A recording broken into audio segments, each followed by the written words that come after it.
आपको बता दो वैसे, चलिए। ये जो हमारी दिल्ली कल रैली थी उसमें मध्य प्रदेश, राजस्थान, उत्तर प्रदेश, दिल्ली, हरियाणा काफ़ी लोग इकट्ठे हुए थे। 1 लाख से भी ज़्यादा की संख्या में लोग हुए थे।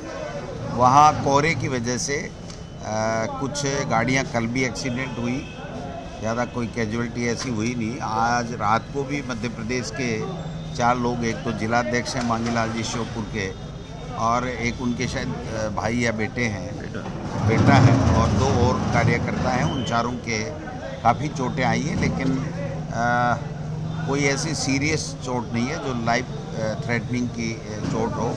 ये हमारे लिए राहत की बात है। लेकिन मल्टीपल फ्रैक्चर्स हैं। मैं समझता हूँ हाथ के, पैर के, जो हमारी आंतें हैं उसके रिब्स में भी फ्रैक्चर हैं। तो इलाज चल रहा है, डॉक्टर सारे आ गए हैं। और सुबह एमएलए साहब जो बाबू भाई आए थे, उनके साथ में यहाँ कोई गार्ड ने कोई मिसबिहेव किया है। जो ही हमें पता चला हम आ गए, उनको पूरे गार्ड्स को हटा दिया गया है और डॉक्टर सारे आ गए हैं। उन्होंने इसके लिए सॉरी फील किया है और एमएलए साहब के भाई भी हमारे साथ में हैं। तो हमने देखा है कि सारे लोगों का इलाज प्रॉपर शुरू हो चुका है, सीटी स्कैन वगैरह हो चुके हैं। तो मैं समझता हूँ कि जल्दी ही इनको राहत मिलेगी, अच्छे होंगे। 1-2 के ऑपरेशन हैं जो फ्रैक्चर्स के, वो भी होंगे। तो ऐसे में ये जो कोहरा था उसकी वजह से ये हादसा हो गया और उसमें काफ़ी चोटें आई हैं, बट कोई ऐसी कैजुअल्टी नहीं हुई है जिससे कोई जन हानि हो। तो ये हमारे लिए राहत की बात है। एक विधायक निधि कोष का बैठक चल रहा है कांग्रेस बीजेपी जी, उसके बारे में क्या कहें? देखिए, इससे गलत बात कोई हो नहीं सकती, इससे निंदनीय कोई बात हो नहीं सकती। एक जनप्रतिनिधि अगर इस तरीके की भ्रष्टाचार की बातें करता है तो मैं समझता हूँ वो हम सब को शर्मसार करने वाली बात है। कल ही हमारे प्रभारी जी ने, जो हमारी कांग्रेस की एमएलए है अनीता जाटव जी, उनके लिए हमें कल लिख दिया था। कल चूँकि मैं दिल्ली था, आज मैंने उनको नोटिस दे करके पूछा है कि आप 3 दिन में अपनी कोई सफाई, कोई बात, कोई जो भी है वो बताएं, और उसके बाद में हम हमारी पूरी रिपोर्ट 3 दिन के अंदर अंदर पार्टी हाईकमान को भेज देंगे। और मैं समझता हूँ अगर उसमें कोई सत्यता अगर पाई जाती है तो इससे बड़ा कोई अपराध नहीं है। ये सरकार को भी देखना चाहिए और हम पार्टी के लोगों को भी इसके ऊपर हम लोग भी एक्शन लेंगे कि किस प्रकार से क्या हुआ। ये जनता का पैसा है, जनता के लिए है, और अगर उसमें भ्रष्टाचार होता है तो फिर बाड़ी खेत को अगर खाने लग जाएगा तो फिर उस खेत की रखवाली कौन करेगा, ये मैं कहना चाहता हूँ। वो तो गाली देना इनकी आदत में है। मुख्यमंत्री के बाद करने धरने के लिए कुछ है नहीं, ऐड दिलवा रहे हैं, भ्रमित कर रहे हैं, भाषण दे रहे हैं।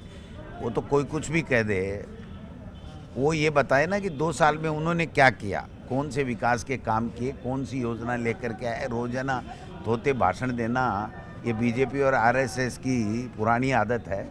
झूठ बोलते रहो। वो तो कह रहे हैं 70% तो हमारे वादे ही पूरे हो गए, तो अब 3 साल क्या करोगे? 30 साल के साथ में 3 साल बिताओगे क्या?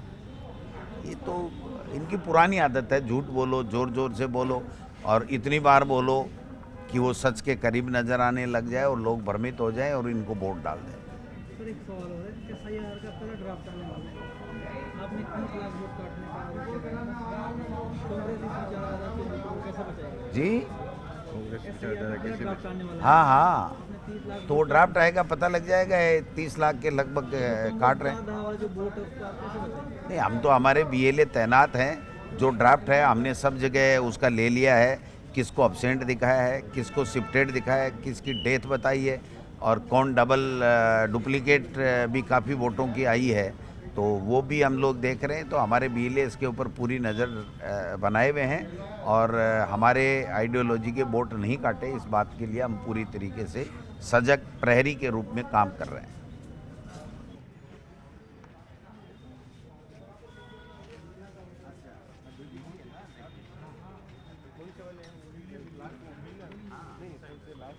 अंदर वाले वीडियो डालते ना।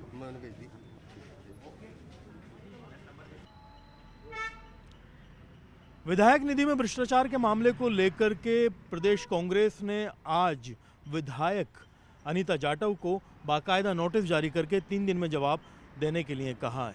भ्रष्टाचार के मामलों को लेकर के कांग्रेस ने स्पष्ट कर दिया है कि उनकी नीति बिल्कुल क्लियर है।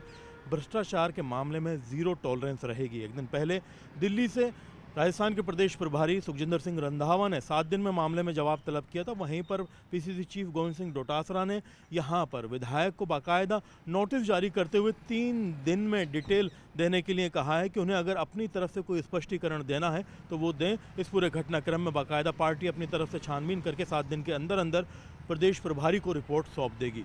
गोविंद सिंह डोटासरा ने इस तरह के घटनाक्रम को बेहद निंदनीय और शर्मनाक बताया। उन्होंने कहा कि हम इस तरह की नीति में ना तो विश्वास रखते हैं ना ही इस तरह की सोच रखते हैं।